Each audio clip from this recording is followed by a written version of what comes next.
Let me move on to number 2, which is S-scale modeling. And the video, the sponsor for this is the National Association of S-Gauge. S-scale or S-gauge is modeling in 1/64th scale and includes American Flyer, standard gauge, and narrow gauge. S-gauge, or 3/16 inch to the foot modeling, is often called the Goldilocks scale, an ideal combination of detail and scalability to model reasonable-sized areas. This combination makes S-scale both versatile and easy to work with. Ready-to-operate locomotives and rolling stock are available from a variety of vendors. There are also manufacturers of equipment, buildings, track, and details in kit form available for those who love to build. S-scale is the ideal scratch building scale, large enough for amazing detail, yet small enough for a layout. To learn more, visit the website of the National Association of S-Gaugers at nasg.org, where you will find the history of the scale, information about S-scale clubs in your area, current manufacturers, online groups, and resources to help you on your journey into the wonderful world of 1/64 scale model railroading.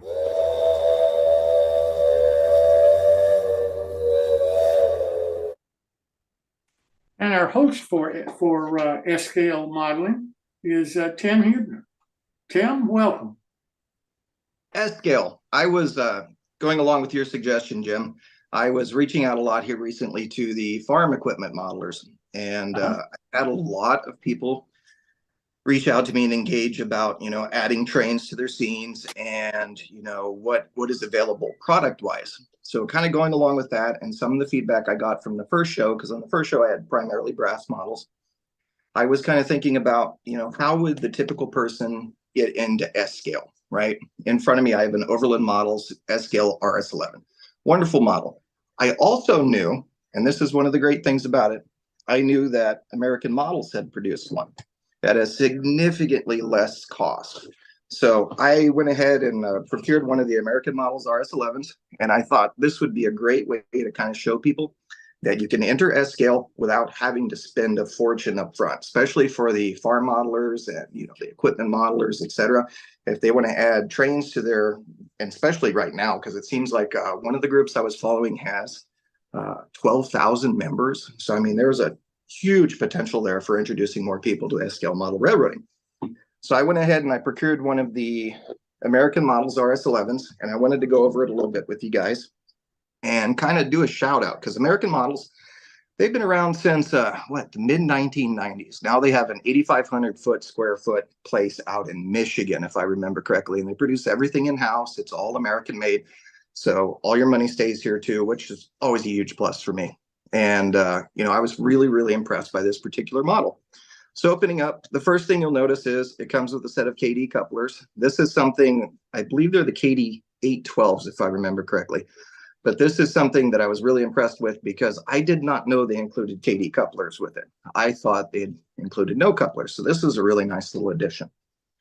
Then, of course, they come with your typical limited warranty and, basic information on care and maintenance of the locomotive.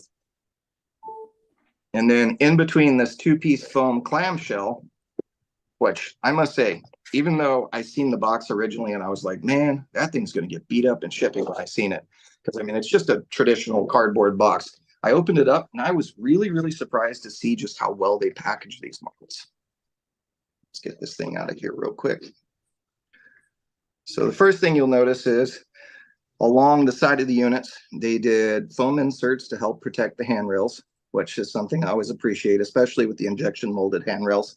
They have a tendency, like in my smaller scale models, my HO scale models that I have, they have a tendency to deform if they're not properly supported. And they did a really good job on maintaining that and just making sure that when the model arrives to the customer, it's in the best possible condition it can be. The rest of it is kind of up to UPS, and they seem to be playing football with models here recently. So if we can give it a good chance of arriving to you in one piece, that's definitely a plus. I also think the RS11 was a great model to bring on here too, just because it was it was so ubiquitous for such a long period of time. Alco, American Locomotive Company, started producing these in 1956 to 1961. They produced a total, let's see if I'm correct here, of 327 units for the southern or the lower 48, with an additional 19 units produced for Canada via the Alco subsidiary, the Montreal Locomotive Works. So this was an engine that not only with the dozen original railroads that purchased it, but it was, various short lines, class twos, etc. It was used for many, many years. So it'd be applicable for a variety of eras. The first thing I noticed when I pulled this model out of the packaging was the paint. The painting lettering on it are really, really well done. There's no voids anywhere on the shell. All of the heralds and everything else on the end are perfectly clear and legible. I was also impressed by the level of detail on this thing. So as you can see here on the front, there's separately applied scale grab irons, 2 rows, an additional grab iron ladder here in the corner, as is typical for RS11s, and full grab irons on the rear as well. I was also impressed by the fact that they included MU hoses, coupler cut bars, and the handrails are really, really well done. I don't know if you can tell from there, but this is the only plastic model I've received, well, probably in 20 years, that have had perfectly straight handrails. Like, that's something that drives me nuts, particularly in photos, is those wavy and just generally nasty looking handrails. In this particular case, it's very, very well done. So when I got it, I initially put it on the test track and kind of played with it for a little bit there. The drive is really similar to the traditional Athearn drive and HO scale. So I was kind of expecting Athearn-like performance, and I was actually pleasantly surprised to find that it runs much, much quieter than the traditional Athearn drive. Of course, it has dual lighted headlights, and I believe my initial starting speed on this thing was surprisingly slow as well. Oh, one more thing I want to break up first is if you're considering S-scale, especially if you're coming from farm modeling or heavy equipment modeling, one of the things to keep in mind is what you want your train to run on. So in S-scale, we have high rail and we have scale models. High rails, of course, is a traditional American flyer.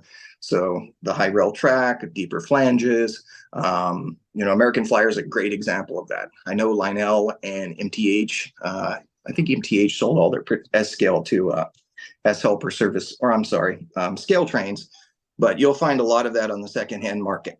So when you're shopping around, you have to decide whether or not you want to do a high rail, which is more of a traditional toy train, or if you want to do a scale model. I model in S-scale, so this is a scale model with the much smaller wheel flanges. But I was surprised when I set it on the track. Initially, it started at about 3 scale miles per hour, which is really good. Like, I build a lot of switching layouts. So like low speed performance for me is huge. And I ran it for a little bit longer, kind of a break-in, and I did it on hand laid code 70. And I was surprised to see that the initial starting speed actually dropped to under 2 scale miles per hour. And it has plenty of drawbar pull. So you can pull, a typical, let's say, train of scale trains, 2 bay hoppers. You can pull about 15 or 20 of those on straight and level track. So depending on your space and needs, you can pull quite a bit of equipment with it. Going back to the model, I was pleasantly surprised to see that dimensionally it's nearly exact as compared to the prototype. So it's just over 56 feet long, 56 scale feet long, height, width, etc., all matched. So I was quite happy with that. The tooling on this, having seen several other American Models products, I'm really especially happy with any of the tooling done on the hoods. So all of the hinges, latches, et cetera, on the doors are all accurately rendered. The fan hatches, the dynamic brake hatch, separate horn castings, everything just really, really well done. It definitely in any way, shape, or form doesn't tell me toy train, which is something I especially appreciate. So I spent a little bit of time with it, opened the shell up, seen how easy it was to install DCC in it. It doesn't have a pin yet, but it's a relatively simple installation if you were to go that direction. So really easy to add DCC, really easy to add lighting, and it rides on a pair of AAR type B trucks, which are appropriate for the model. And the trucks too were also something I was really, really surprised with. They're very well done. They have, most of the detail in it is molded into the truck side frame, but they did a really good job, specifically with your brake cylinders, etc., producing a nice 3-dimensional look on it. The more time I've kind of spent with it, the more I've actually been impressed. I've compared it to prototype drawings, and it seems to primarily represent a phase one or early production RS-11, built between 1956 and 1957. And the shell is accurate in almost every way. The only thing I found that was slightly off that I hadn't noticed on any other models is the dynamic brake fence up top. There should be a series of 3 and then 2. This one, for some reason, has 3 and then 3. I haven't located a prototype that has that particular configuration, but that was the only thing I found on the model thus far that doesn't accurately match to the prototype. Fuel tank, of course, is kind of a mid-sized tank. I believe it represents an 8,000 gallon tank with separate man, I'm starting to learn English for the first time or something here. Separate air tanks on it, etc. All in all, for the price, and this one here, this one came in at about 2.5. So, I mean, very, very reasonable when you compare it to a lot of what's available, even on the secondhand brass market. And I think the quality is, second to none. And, the fact that they're a United States-based company, and I think they have 5 employees at this point. So they're a small operation, and they just do an exceptional job on it. In addition to the RS-11, they have a 484 Northern, which is all die cast from my understanding, as well as over a dozen different diesels. Many of those would be applicable from all eras, 1956 up. So regardless of what you model, if you've got a little, let's say you're a farm equipment modeler and you want to install a short line with like a grain silo and, just have a locomotive switching a couple covered hoppers back and forth, they have a lot of variety for us. And if this is any indication of the quality that American Models produces, I'm impressed. This is definitely one of those things that when I opened the box, I was a little bit surprised on it. Kind of going along with starting in S-Scale 2, I'm going to start putting a little bit more information up so that way you guys can locate my pages. You can also locate any relative information on that too. I'll probably do that, Jim, when the video is posted on YouTube. I'll comment in the bottom or something, or maybe me and you can work out some way of sharing my contact information. So that way, if you're just kind of dabbling and you want to try S-Scale, I can help, along with several other people I know. We can help point you in the right direction so that way you can get started, and you can do so on a budget. Brass is fantastic. I still love it, but it's not the way I'd recommend starting an S-Scale, honestly. The other thing I purchased this week, or received this week anyways, is I kind of wanted to do a real quick run around this. In S-Scale, we've been waiting for this for a long time. So S-Helper Service used to be a pretty large producer of cars and locomotives in the S-Scale hobby. Unfortunately, they went out of business several years ago. Scale Trains had purchased the tooling for it a couple of years ago. So, of course, we've been clamoring, and, I myself have contacted Scale Trains probably a dozen times begging for F7s. They haven't produced the F7s yet, but I do have, their word that they're going to produce them in the future. But I made a pre-order about a year ago for a few different new cars that they're producing. This one here is a 2-bay fish belly hopper. You can kind of read the box. I'm always excited to see anything produced in S-Scale. Even if it's reused tooling or reintroduction, to me, it doesn't really matter. Like, any new S-Scale is just a fantastic thing. So I pre-ordered several cars, not only the 2-bay hoppers, but I did the USRA rebuilt 40-foot box cars. And I was really, really, really happy with these when I got them as well. This is another way to, purchase rolling stock in an affordable way. So this car comes equipped from the factory with the larger American Flyer style high rail wheels and the larger American Flyer style couplers. Included in the box is a set of KD knuckle couplers, as well as some scale wheels. Pull this a little bit closer to the camera here so you guys can see.